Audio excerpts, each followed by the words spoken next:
Sedangkan narasi dalam Al-Quran tidak menyebutkan nama putra Ibrahim yang disembelih. Tidak ada nama Ismail. Narasi cerita kurban ada dalam surat As-Saffat ayat 99 sampai ayat 111. Tidak menyebutkan sama sekali nama Ismail. Tetapi Al-Quran tidak menyatakan dengan jelas siapa yang hampir dikurbankan oleh Ibrahim di dalam surah 37 ayat 101 sampai 107. Jika kita membaca Al-Quran terjemahan Indonesia yang ada di situs Kemenak, maka kita akan menemukan ada nama Ismail di dalam tanda kurung. Kenapa ada nama Ismail di dalam tanda kurung? Karena sebenarnya tidak ada nama Ismail di dalam teks bahasa Arabnya. Nama Ismail di dalam tanda kurung itu adalah penambahan yang diselipkan oleh para penerjemah berdasarkan tafsir. Dan kenyataannya, apa yang Pak Guntur Romli katakan itu benar.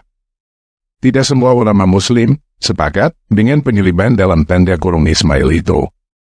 Sebenarnya Rasulullah SAW pernah menjelaskan bahwa beliau adalah anak dua orang yang hampir disembelih, yaitu Ismail dan Abdullah.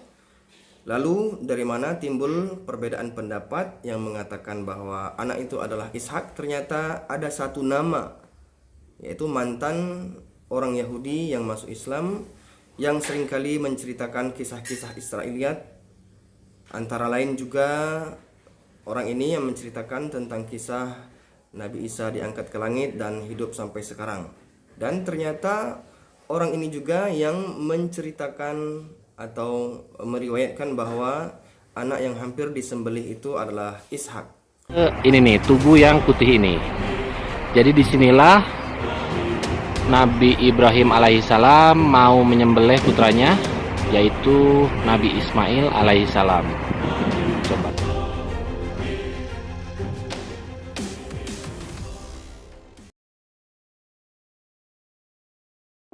Baiklah, kita akan memulai dari ayat yang ke-100. Kita akan membaca terjemahannya tanpa membaca kata yang ada di dalam tanda kurung. Ya Tuhanku, anugerahkanlah kepadaku yang termasuk orang-orang yang soleh. Artinya ayat ini ketika Nabi Ibrahim meminta seorang anak kepada Tuhan, maka kami beri kabar gembira kepadanya dengan seorang anak yang sangat sabar. Kita tidak membaca tanda kurung di dalamnya, ya, karena memang tidak terdapat kata Ismail. Nah, akan tetapi alasan pemberian tanda kurung adalah karena anak ini adalah anak pertama. Anak pertama tentu kalau kita membaca sejarah, anak Ibrahim yang pertama adalah Ismail, ya. Tanpa kata di dalam tanda kurung pun kita akan tahu bahwa anak yang dimaksud adalah Ismail. Oke, kita abaikan. Ayat 102. Maka ketika anak itu sampai sanggup berusaha bersamanya, ya, dalam kurungnya Ibrahim, ya.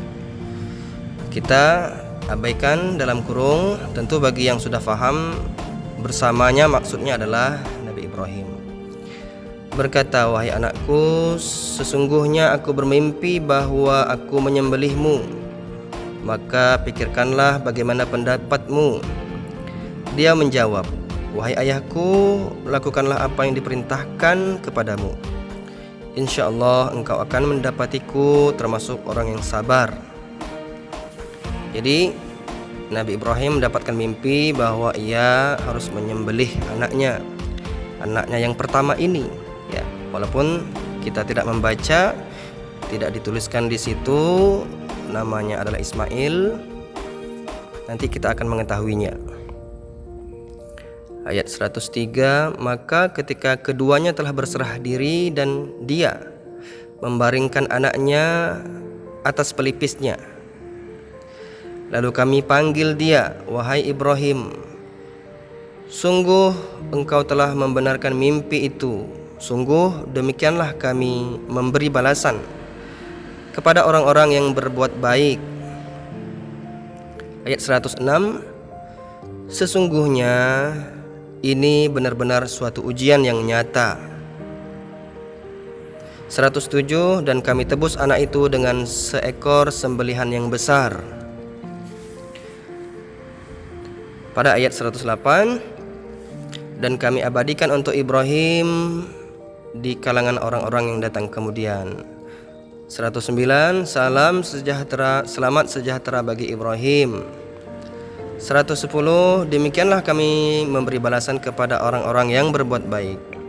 111, sungguh dia termasuk hamba-hamba kami yang beriman.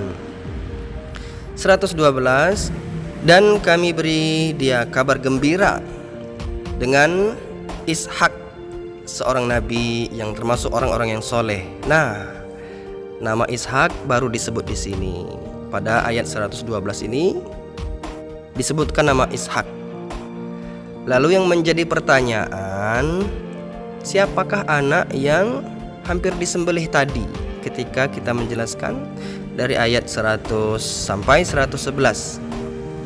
Ketika nama Ishak sebelumnya belum disebutkan, tetapi setelah peristiwa penyembelihan itu barulah lahir Ishak.